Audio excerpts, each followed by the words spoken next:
Hello and welcome to a new edition of Echo at Africa, our weekly environmental magazine. Today, we are in the Lagoon area of Ikoyi, Lagos, Nigeria, and it is windy. But here's what we have coming up. How hydroelectric power became so important for a village in Rwanda. A German app is helping to prevent food waste, and how a smart idea is helping to reduce maternal mortality across Africa. But we would like to kick off today with a special event, the official launch of Echo at Africa in our capital, Abuja. As speakers from both Germany and Nigeria underscored partnerships such as this one between Channels Television and Deutsche Welle are key to raising global awareness of environmental issues and also provide a platform for sharing experience and solutions. Among those invited to the event were some well-known Nigerian eco-heroes.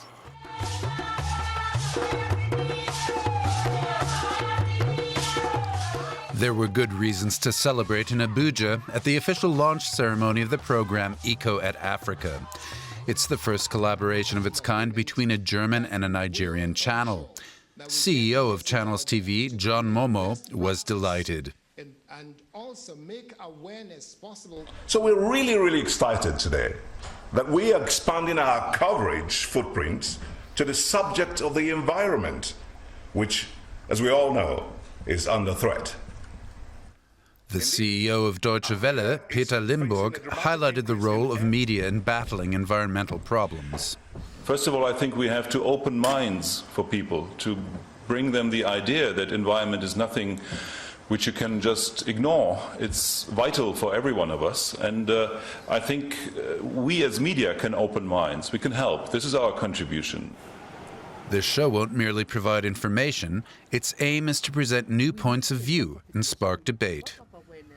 We need the media. Do you think there's enough environmental awareness in Nigeria now, or does it have to be raised? There is not enough awareness on environmental issues in Nigeria, especially when you are talking about the issues of climate change. Portraits of environmental leaders form an important part of the show. We started in Kaduna as a result of the environmental challenges that we had. We are saying that no woman should die while providing the basic social amenities to humanity, to our lives. Echo at Africa showcases innovative concepts and best practice projects from Africa and Europe. The magazine is interactive, encouraging viewers to upload stories of their own environmental initiatives. What do elephant paths have to do with conservation? How can a plastic bottle become a paving stone? How do algae make clean air? A good idea can work anywhere. And there are people developing smart solutions everywhere. Echo at Africa, the Environment Magazine, on DW and Channels. And now to a corner of the continent, Eastern Africa, known for being home to the largest flamingo population. Kenya's Lake Bogoria National Reserve in the northwest of the country also has a reputation for being very successful at balancing the interest of nature with those of the local people. Chief Warden William Kimosop is a man who likes to take things in hand.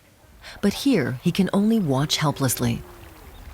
Up to 2 million dwarf flamingos used to wade in Lake Bogoria. They were the main attraction in this Kenyan Rift Valley Nature Reserve. Now there are only a few tens of thousands. For quite a while, they'd been leaving in droves. There's a reason for that. Flamingos live on the blue-green algae in the lake. It used to have a high salt concentration, and the algae grew well. But lately, the salt in the lake has been diluted by fresh water. Kimosop says that's due to movement in the rock layers under the lake.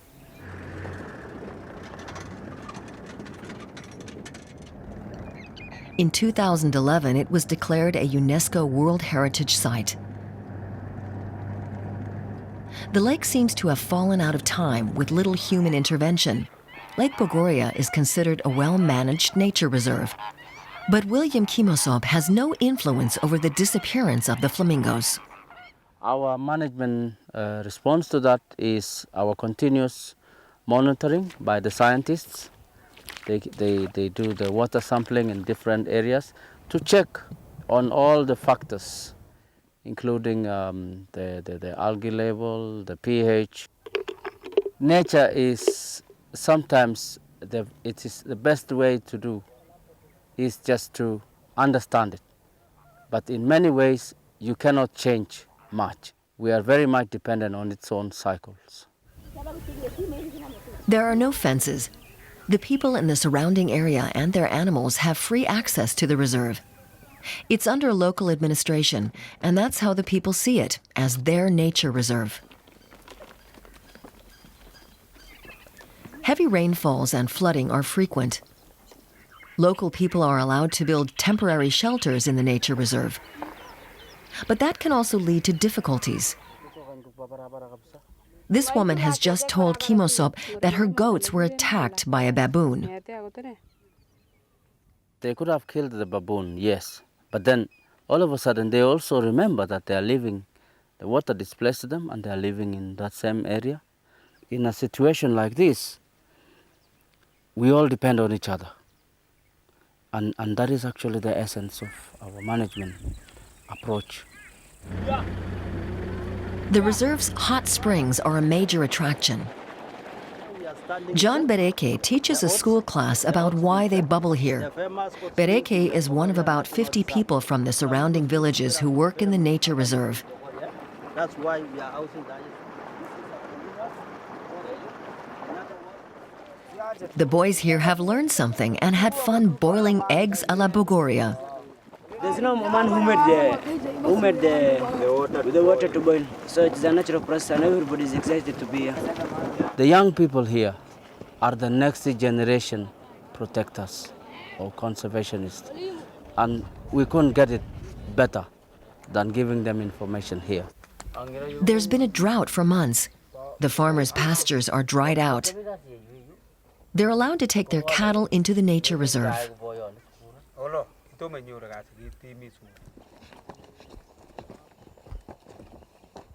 The credo here is finding compromises that benefit everyone. William Kimosop refused to make compromises with Philip Yator. Yator used to be a notorious poacher.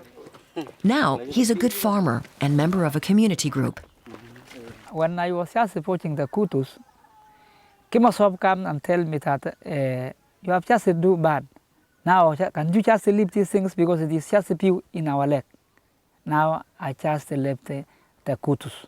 Philip has since inspired many other people that they have come out and say, yes, this thing is bad, I think we need to do something else. And the flamingos?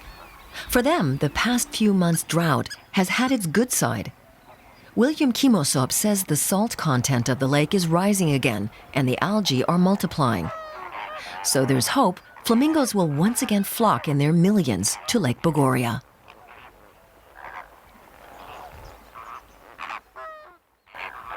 Sometimes small things can have a major impact. Growing up in a village without energy can provide a child with the space to tune into that dream that might otherwise be drowned out by the din of the television. Anastase Tabaro dreamed of flying and even built small planes. They did not lift him to great heights, but once his inventor passion had been ignited, he used it to build a hydropower plant for his village. That endeavor elevated him to local eco-hero status under the full glow of the electric light.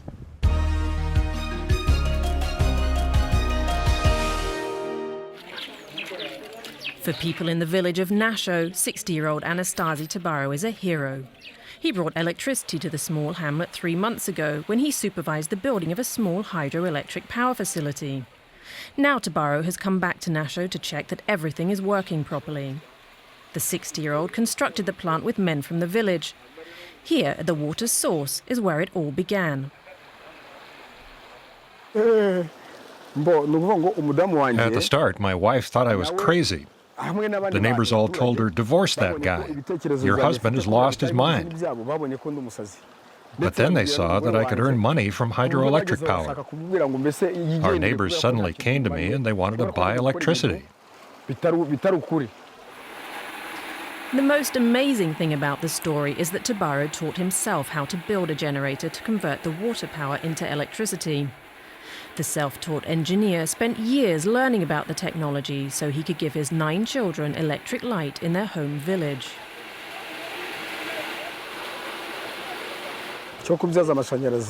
We were poor, and we wanted to earn money and get electricity for our village. We had nothing other than diesel generators and petroleum. So I thought, why shouldn't we use the power of water? That could make our lives easier.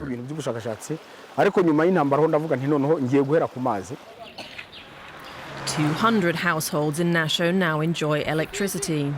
That amounts to a revolution in a remote region beyond the grid, where people live from what they grow in fields or gather from the forest. Small-scale initiatives need support if they're to succeed, and the Rwandan Ministry of the Environment helped Tabaro's project become reality. Yves Tuyashime advised Tabaro on how to create hydropower plants in villages, and Rwanda says it plans to increase support for renewable energy sources. They help to protect environment. You know, when you are using renewable energy like this hydropower plant, we are reducing dependence on fossil fuel, petrol, and that's why we encourage this kind of project. So we are here to see if Anastas, this kind of project he has made for this village, can qualify for carbon market. There's a way they can get carbon credit so that to finance this project. In the past, there were no small businesses in the villages. But now, young people like Eric Munyaneza see a future here. At the age of 20, he's opened up his own barber's shop. I used to use diesel generators, but that was loud and expensive. It also stank. Everything's better using hydropower. I've hired assistants to cope with demand. Sometimes customers even have to stand in line to get in.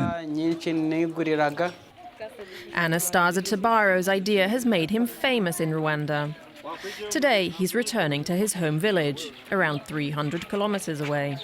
He also has a dream for his country. I'm old now. I'd like to teach the next generation how to build small hydroelectric power plants.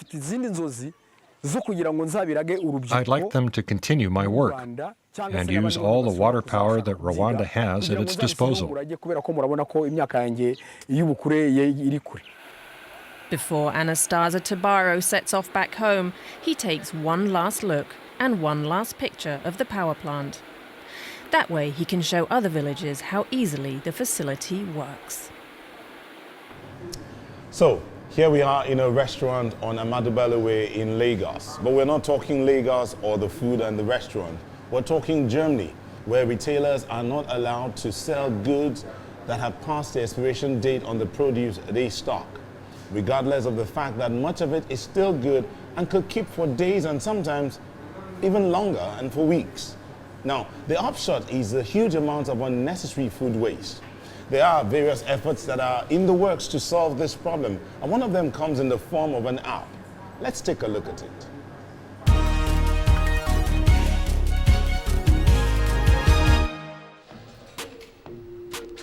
Meet Bernd Sauer, 28 years old and a student in the city of Cologne. Today, he's trying out the new Foodloop app. His cell phone shows him which supermarkets in the vicinity have signed up for Foodloop. He finds an organic supermarket right around the corner. It has a number of things on offer that catch his eye.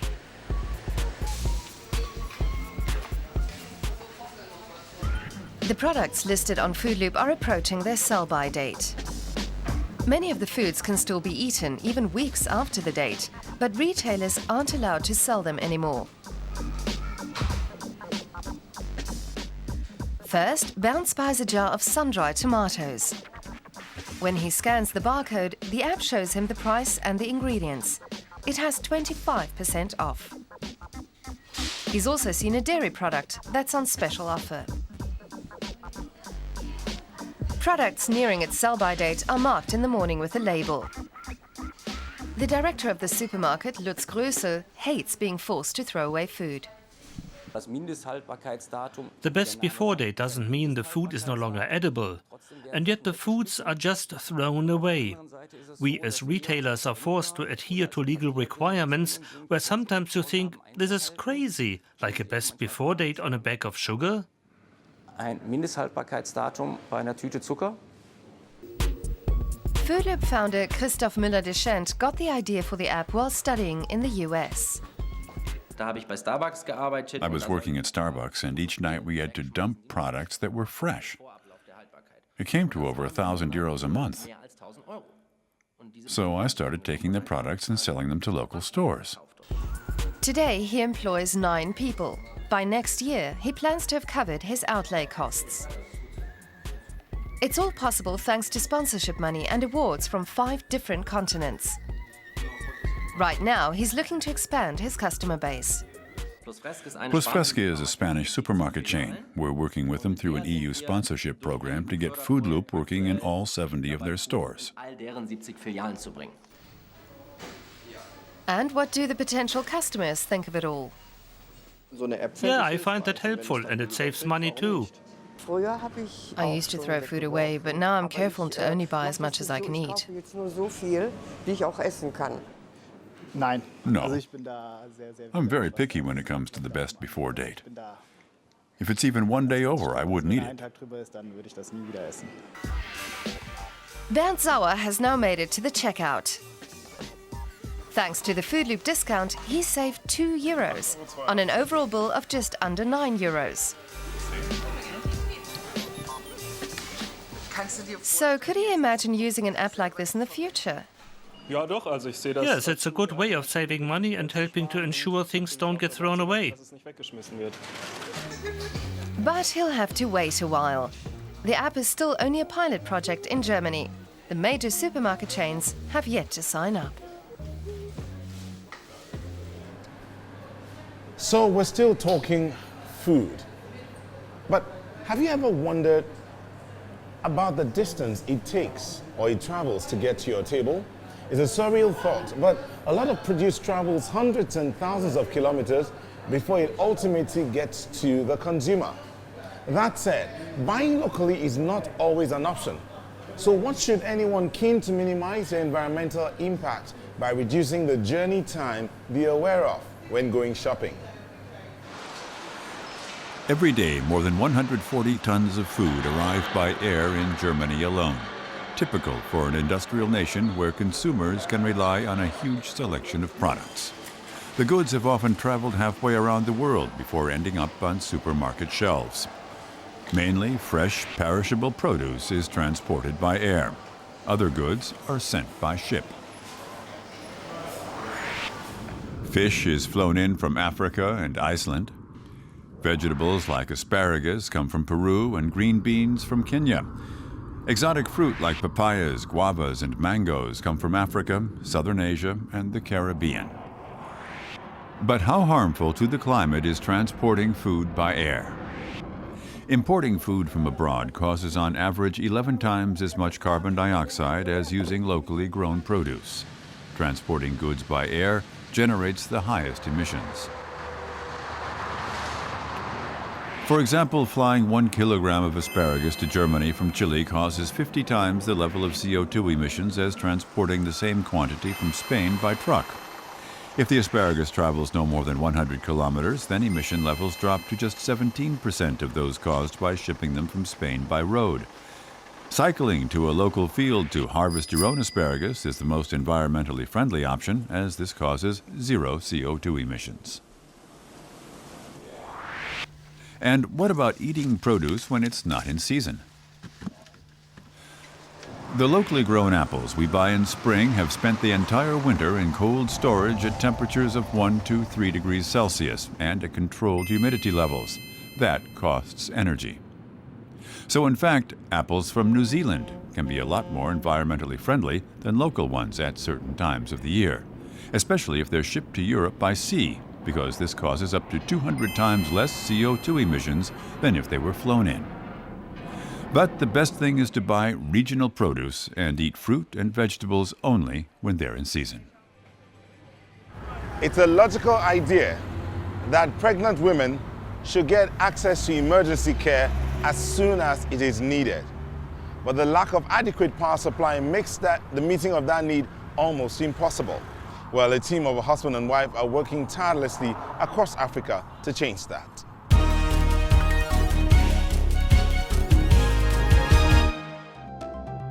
More than 800 women die every day during childbirth, many as a result of frequent power cuts. Without electricity, blood reserves cannot be cooled, and sometimes doctors have to use the lights from their cell phones to carry out operations. Laura Stachel wants to improve these conditions. Together with her husband, she invented a portable, easy-to-use solar suitcase. Inside are 3 solar panels that charge a battery. When there's an outage, it can be used to power the lights in an operating room and a blood refrigerator. Around 1,300 hospitals have already benefited from a solar suitcase. They're a huge success. In some, the maternal death rate dropped by 70%. We like that. Are you also doing your bit? Tell us about it.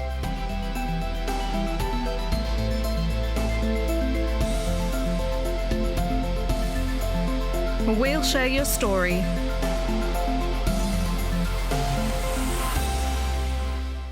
Staying in Africa, we go to Ghana, where waste and pollution are big problems. A group of young people who dub themselves the hipsters of nature wants to change that. They have made it their mission to try to find creative ways of keeping their neighborhoods clean and tidy. But to ensure that they live up to their hipster name, they have given their initiative a cultural twist. It's annoying, dangerous, and smelly. Beatrice Dossa has had enough of all the trash in her hometown of Accra. It's clogging the drainage channels, and that could cause floods, like the recent ones that killed more than 100 people. Beatrice says attitudes need to change to prevent another disaster. If we don't stop this attitude of throwing waste around anyhow and not finding a proper way of managing it, more people are going to be affected by the floods. We don't want anybody to die from flooding again. 3 years ago, Beatrice launched the group Hipsters of Nature. Members meet regularly to look for creative and inexpensive ways to teach people about environmental protection. The activists have high hopes the younger generation will want to do more for the environment. At one school, they use plastic bottles and bags to show the children what conservationism is all about. They taught us that we should keep our environment clean. And when we don't keep our environment clean, someone of us can get sick and die. The aim is to have fun while learning about serious matters with a garbage fashion show. Clothes and accessories are made of thrown-away plastics, cardboard, and metal. Even the parents are impressed. The hipsters hope the kids will carry the message with them. We have hope in the children because they are ready to learn. And when we empower them, they will be like the ambassadors and spread the message out there. The Hipsters of Nature are volunteers. They undertake projects like this huge wire bottle in their free time. They hope it will encourage people to dispose of plastic bottles responsibly.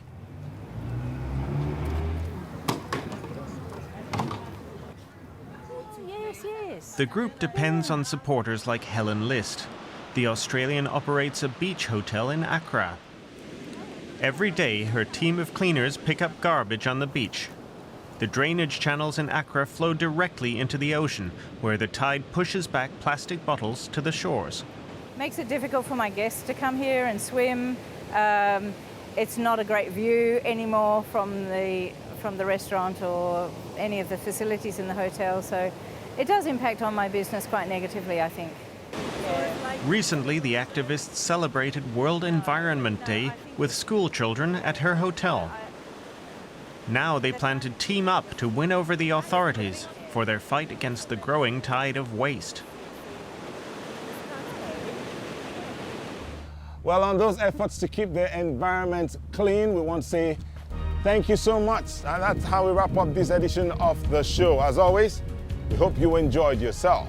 For more on our coverage of the environment, check out our website. It's showing on your screen. You can also send your comments via social media platforms. Till we bring you another edition, bye-bye.